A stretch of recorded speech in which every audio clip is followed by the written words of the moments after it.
The morning air in Sagebrush Valley was crisp and sharp, carrying the faint scent of juniper and dry sage. The rising sun painted golden streaks across the endless Utah sky, casting long shadows over the red rock formations that lined the valley like silent sentinels.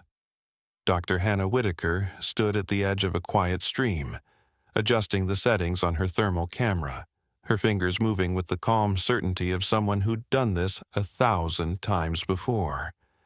It had been 5 years since she last stood in this very spot. 5 years since she'd walked away from a wild filly with a torn-up shoulder and the spirit of a warrior. Back then, she'd called the horse Freedom, a name whispered in desperation, a silent prayer for survival. She never thought she'd see her again. Elijah Brooks, now a full-time wildlife biologist, but once her wide-eyed intern, called out from the nearby ridge. Camera 3 is set up and streaming. I'll start logging herd movement from the northern bluff. Thanks, Hannah replied without looking up. Her voice was soft, steady. Keep an eye out for the stallion. He usually circles early. 2 interns, Katie and Miguel, followed Elijah with clipboards and tablets, while a nature videographer trailed them with a massive shoulder camera, scanning the horizon for cinematic gold. But Hannah's focus remained fixed on the stream, and the quiet, instinctual pull inside her chest that something was different today. She didn't have to wait long. From the far side of the watering hole, a small cluster of wild mustangs emerged, their hooves quiet against the earth. They were cautious, watchful, maintaining the usual distance most wild horses kept from humans. But then one horse stepped out. A lone mare, chestnut-colored, about 14 hands high, with a coat that shimmered like sunlit copper, 3 white socks, a white star on her forehead, and, Hannah's breath caught, the faintest scar on her left shoulder. The mare was walking toward her, not trotting, not bolting, not circling, walking. Every step was slow, deliberate, like she was remembering the terrain, and remembering her. Hannah's hands lowered instinctively, letting the camera dangle from her shoulder. Her breath grew shallow. "No way," she whispered. "It can't be." The mare drew closer, her ears flicking forward, her gaze locked onto Hannah, unwavering. When she was just 10 feet away, Hannah barely managed a breath. "Freedom?" The name escaped her lips like a question, like a memory fighting its way back through time. The mare's ears perked. She stopped, tilted her head, and took another step forward, then another. Then, unbelievably, she extended her neck and gently touched Hannah's outstretched hand. The touch was electric, not out of fear or hesitation but recognition. Freedom remembered. Tears welled in Hannah's eyes. "Oh my God, it's really you." Freedom nudged her hand again, then brushed her soft muzzle against Hannah's shoulder, the way a domesticated horse might greet a familiar handler. Her movements were calm, tender, intimate. Behind them, the entire research team had stopped working. The interns stood frozen. Even the videographer forgot to hit record. No one spoke, no one moved. Elijah finally broke the silence with a hushed, reverent voice. "Are we seeing this right now?" Hannah nodded, her voice caught in her throat. She remembers. Freedom circled Hannah slowly, brushing against her once more before pausing at her side. The other Mustangs watched from a distance but didn't flee. They seemed curious, trusting, as if Freedom's calmness gave them permission to stay. Hannah knelt slightly, running a careful hand along Freedom's neck. Her coat was healthy, her muscles strong, but as she leaned in to listen, years of veterinary experience kicking in, Hannah felt something off. The mare's breath was slightly irregular, a gentle hitch, hardly noticeable, But it was there, and suddenly a whisper of unease crept into the edges of Hannah's joy. She pulled back slowly, eyes scanning Freedom's sides, watching the rhythm of her movement. Something wasn't right, but she didn't say it out loud. Not yet. Freedom turned, walked a few paces forward, then looked over her shoulder at Hannah.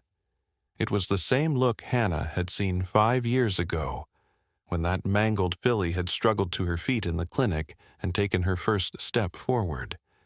Now, she was asking Hannah to follow. "She wants me to come with her," Hannah murmured, more to herself than anyone else. And she did. With the sun rising higher and the chill lifting from the valley floor, Hannah followed Freedom into the sagebrush, the team watching in silence behind her. She didn't know where they were going, but something deep inside told her this reunion was not just a miracle. It was a message, and it had only just begun. Spring in the Utah desert could be deceptive. The sunlight warmed the surface, but shadows still carried the bite of winter. It was late April of 2019 when Dr. Hannah Whitaker's phone rang at dawn. She was halfway through her coffee at her clinic in Moab when the voice on the other end, Jim Mallory from the Bureau of Land Management, sounded grim. "Doc, we've got a Mustang filly caught in barbed wire on old ranch land, southwest side of Arches. Looks bad." Hannah was already grabbing her field bag. "How long's she been down?" "Couple days, maybe more. She's not moving much." "Tell your team not to touch her," she said. "I'm on my way." It took Hannah 45 minutes to reach the site, bumping over rocky roads in her dusty white pickup, heart pounding the whole way. As she pulled up, she saw a small group of rangers standing by a collapsed wire fence. One of them pointed silently. The filly lay there, tangled and broken, her chestnut coat streaked with blood and dust. Her front legs were shredded with deep lacerations from the rusted barbed wire. Her shoulder, especially the left, looked mangled, and infection had already begun to turn the wounds an ugly shade of gray. Her ribs were visible beneath her skin. Flies buzzed over her eyes, glazed with pain. She should have been dead already. But when Hannah knelt beside her, the filly lifted her head, barely, and met her gaze. That moment was what changed everything. There was no fight in her movement, no flinching. Just something, a flicker, a question, a will. "She's still in there," Hannah whispered. "She wants to live." One of the rangers, a young woman named Tessa, frowned. "You sure, Doc? I mean, no one would fault you if—" "She's not ready to quit," Hannah said firmly. "So neither am I." With Tessa's help, Hannah spent the next 3 hours on the ground, working through the mess of wire. Every strand had to be snipped carefully, untangled without pulling. The filly would thrash if the pain spiked, only making it worse. Hannah had to sedate her, twice, just to keep the damage from spreading. By the end, Hannah's clothes were soaked with sweat and dust, her gloves sticky with blood, her knees aching. But the wire was gone. The filly was free. Now came the impossible part, giving her a chance to survive. "She can't stay here," Hannah said quietly. "We'll lose her in hours." "You're bringing her back?" Tessa asked. "I have to." Back at her clinic, Hannah cleared out the recovery stall used for trauma cases and worked through the night. Fluids, antibiotics, pain management. She adjusted the dosage for a wild horse. Too much would slow her heart, too little would do nothing. Hannah slept on the floor outside the stall, waking every hour to check vitals. The next morning, Elijah Brooks arrived with a backpack full of textbooks and an expression that said he had no idea what he was walking into. He was 20 at the time, in his junior year at Utah State, assigned to shadow Dr. Whitaker for a semester. He took one look at the filly and turned pale. What happened to her? She survived something she shouldn't have, Hannah replied without looking up. We'll see if that keeps. He stood there silently for a moment, then asked, Does she have a name? Hannah hesitated. Then softly, Freedom. Elijah smiled a little. Fitting. The days that followed were grueling. The filly's temperature spiked on day 2, and Hannah had to clean and flush the wounds all over again, scrubbing infection from muscle and tissue while Elijah held her head, whispering calm words. The sedatives made her groggy, but never erased the tension in her body, the instinct to bolt, to fight, to run. But something shifted on the third night. Hannah had just finished rewrapping the shoulder wound when she noticed Freedom watching her. Not with fear, but familiarity. When Hannah stepped closer, the filly didn't flinch. She lowered her head slightly and for the first time let Hannah place a hand on her mane without resistance. It was a moment so small and so massive that Hannah had to step back and breathe. She knows you're helping her, Elijah said quietly. She's choosing to trust, Hannah replied. That's a kind of miracle. Over the next few weeks, Freedom improved slowly but surely. She gained weight. Her coat began to shine again. The gash on her shoulder shrunk to a pale scar. Her eyes grew alert, sharp, alive.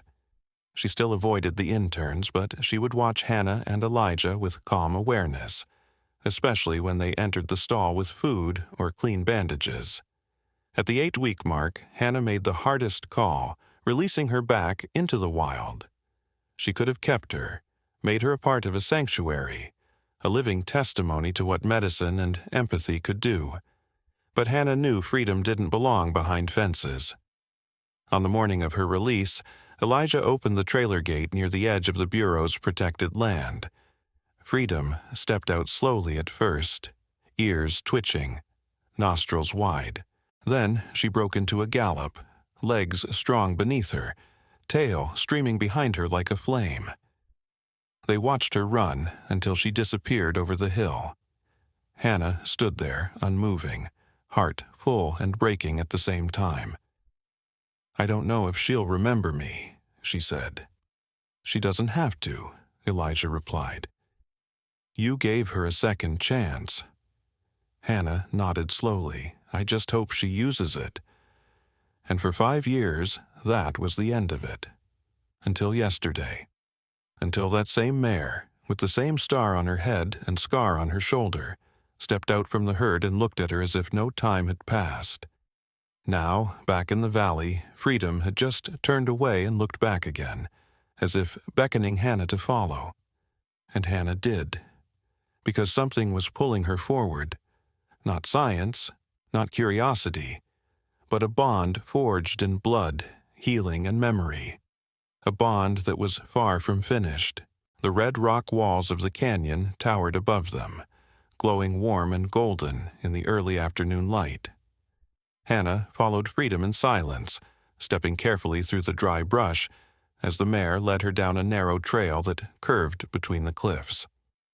The rest of the herd followed at a distance, their silhouettes moving like shadows across the rugged terrain, cautious but curious. Hannah didn't speak. She didn't want to break the spell.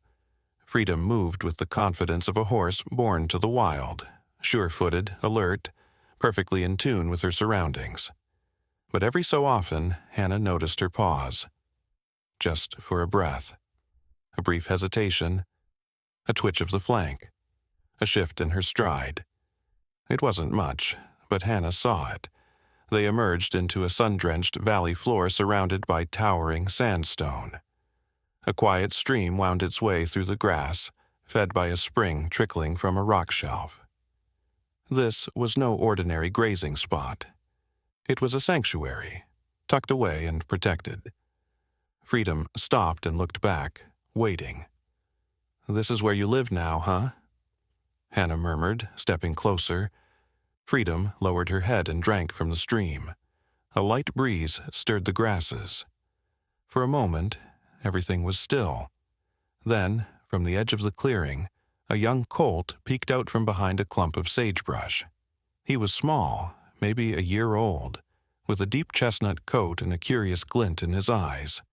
One white sock on his front leg, a faint white stripe on his nose. Hannah froze. The colt stared at her, then at Freedom.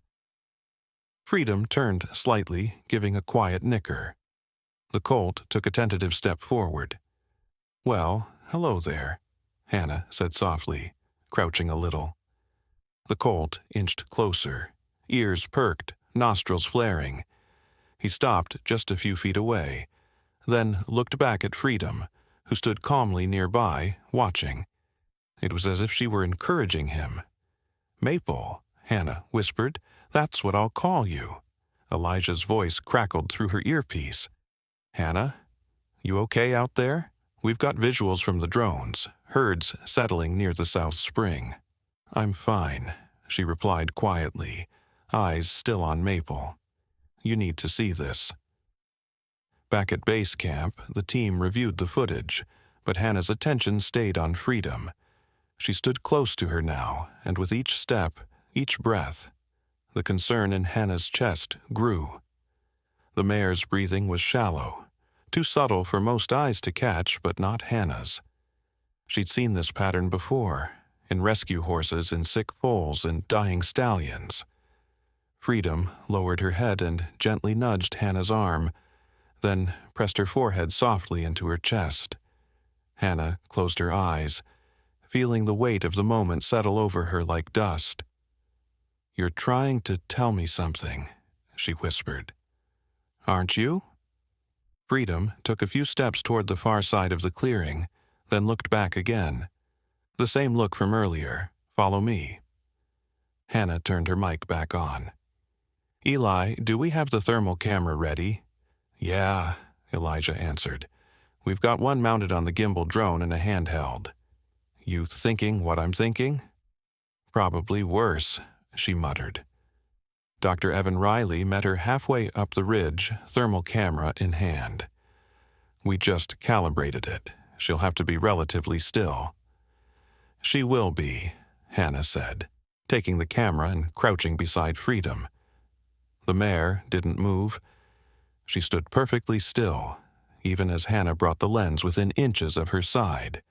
It was a level of trust that no wild horse should ever offer.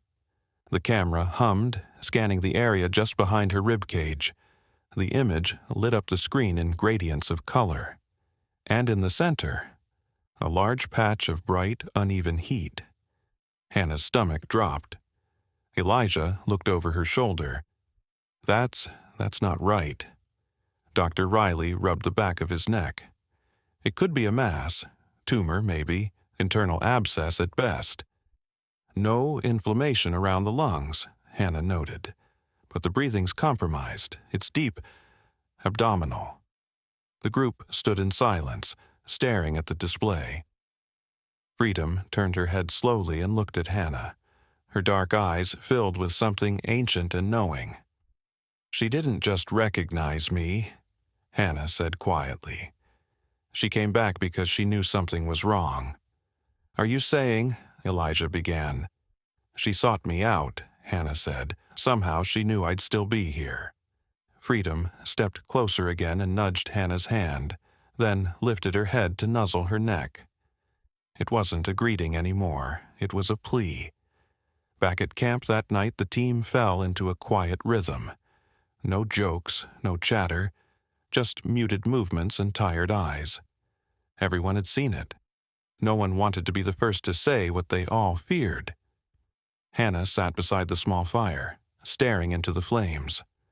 Elijah came to sit next to her, arms crossed, jaw tight. "She's not just sick," he said. "She's telling you goodbye." Hannah shook her head slowly. "Not yet." "But soon." She didn't answer. Instead, she looked across the darkened valley, where Freedom lay curled in the tall grass beside Maple and two other younger horses. The stars above them burned cold and clear. "She remembers everything," Hannah whispered, "and she trusts me enough to let me see her like this." Elijah didn't reply, He didn't have to. The silence said it all. And in that silence, Hannah made herself a quiet promise. She wouldn't let Freedom suffer, but she would give her every ounce of peace, of freedom, of dignity she had left. And when the time came, whenever that would be, she would be ready. The afternoon light dipped lower over Sagebrush Valley, casting long shadows across the canyon floor. The hush of golden hour settled like a blanket over the camp. Everything was quieter now, quieter than it should have been. Freedom lay in the shade of a cottonwood tree near the spring, her eyes half closed but alert, her breathing steady in rhythm, but just a bit too shallow for comfort. Hannah sat a few yards away, the portable ultrasound unit resting across her lap. She hadn't used it yet. She couldn't bring herself to. Dr. Evan Riley stood nearby, arms crossed tightly over his chest, watching Hannah with the concerned stillness of a man who didn't like what he already suspected.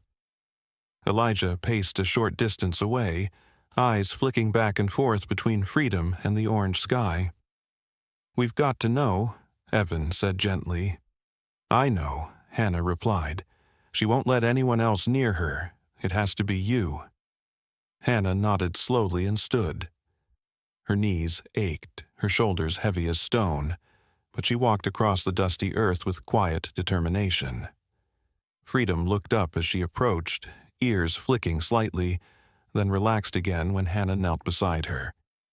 "I need you to trust me one more time, girl," Hannah whispered, brushing the mare's mane from her eyes. "Just like before." She powered up the ultrasound unit and pressed the transducer gently against Freedom's abdomen, just behind her ribs. Freedom didn't flinch. She barely moved. The screen lit up with grainy, shifting images. Hannah adjusted the probe slightly, heart pounding harder with every adjustment.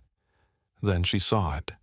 A large mass, irregular in shape, deep in the abdominal cavity. It looked invasive, pressing against the liver, maybe even the stomach. The kind of growth that didn't come quietly, the kind that didn't go away. She swallowed hard.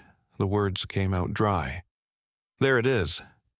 Evan leaned in. "You think it's malignant?" Hannah nodded once. "And inoperable." Elijah knelt beside her. "If she were domestic?" "She'd already be sedated for surgery," Hannah said. "But even then it's a long shot.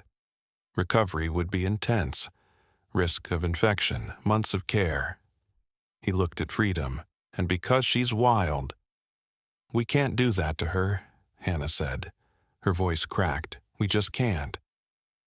For a long time, none of them said anything. A hawk circled overhead, casting a fleeting shadow across the canyon wall. A breeze rolled through the sagebrush, carrying the faint scent of earth and sun.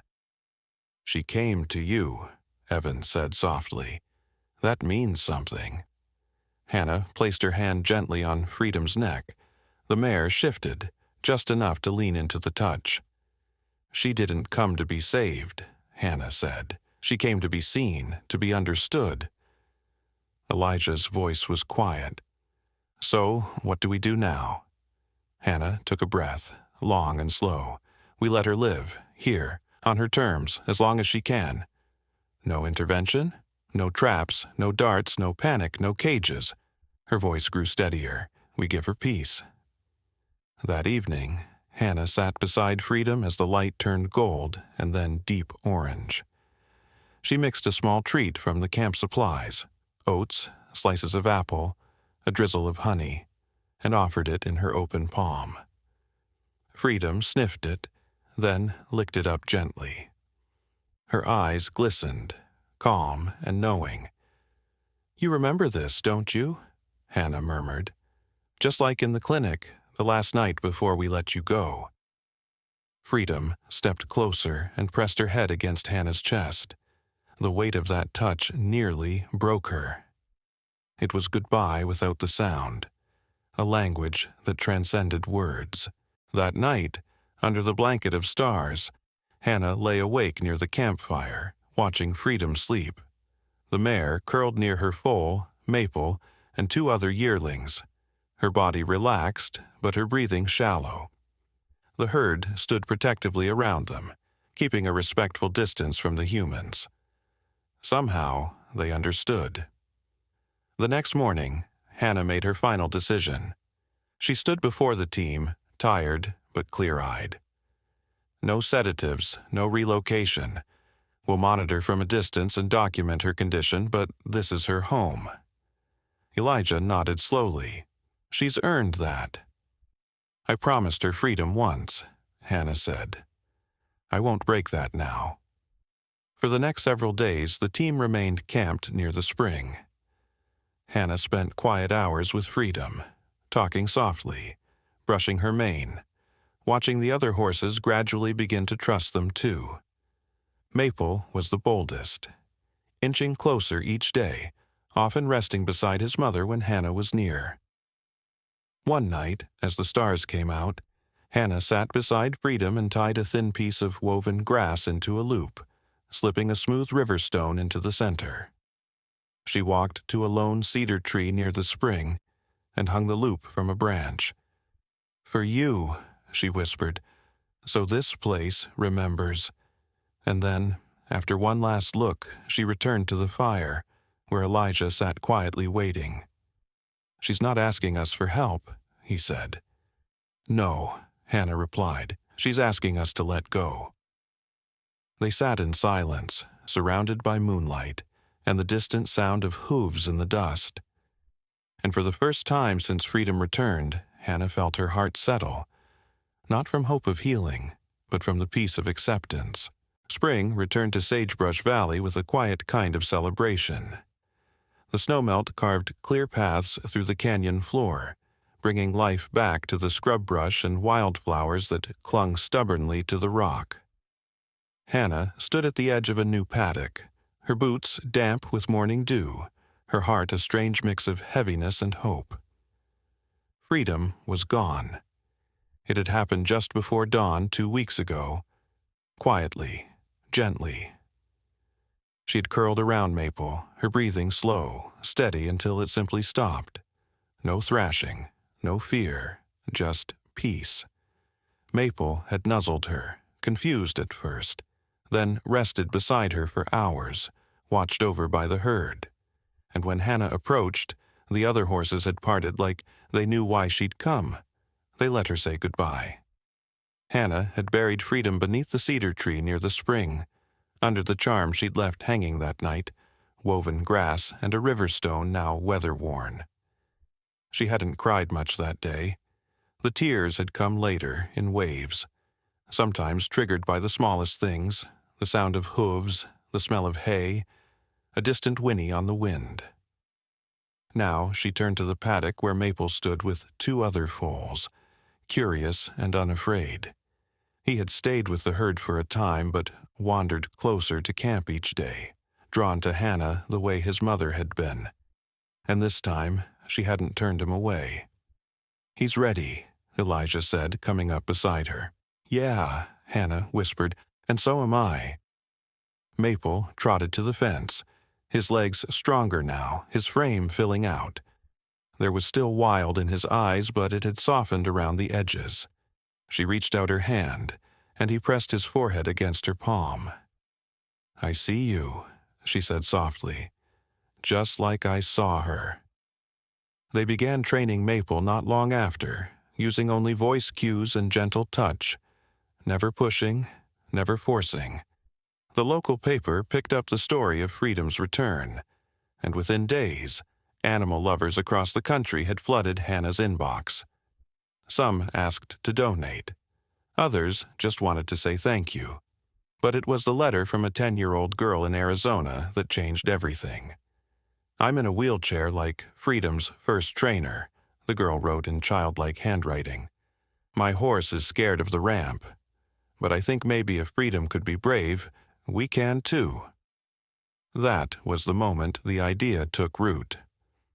Over the next several months, with Elijah's help and funding from donors moved by Freedom's story, Hannah transformed her small mobile clinic into something bigger, the Freedom Project, a traveling wild horse therapy and education program, built not to tame wild horses but to understand them, to honor their instincts, to connect them with people who had felt forgotten too. They started small, visiting schools, children's hospitals, therapy centers. Maple became their ambassador, calm and playful, letting kids brush his mane, walk beside him, feel his breath on their hands. And always, always, Freedom's name came first. At one event, a veteran with PTSD stood in silence for almost an hour beside Maple, his fingers trembling before he dared to stroke the horse's shoulder. "He doesn't care what I did," the man said. "He just sees me." That was the magic Hannah had known all along. The story of one broken wild mare had become a ripple, spreading farther than any of them imagined.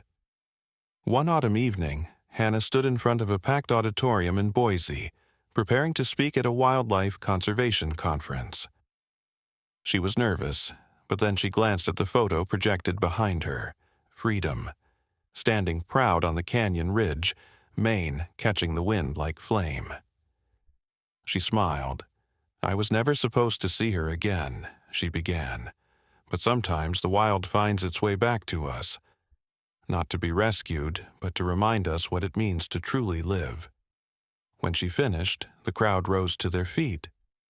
Not just for her, for Freedom. Back in Sagebrush Valley, the cedar tree still stood tall. Beneath it, a small wooden plaque had been placed. Freedom. You were never ours to keep, but will carry your spirit forever. Hannah returned there often, sometimes with Elijah, sometimes alone. Sometimes with kids from the Freedom Project who had never met the mare in life but knew her heart through Maple's gentle strength. And sometimes, when the wind was just right, it sounded like hooves moving across the rock. Still running, still free, still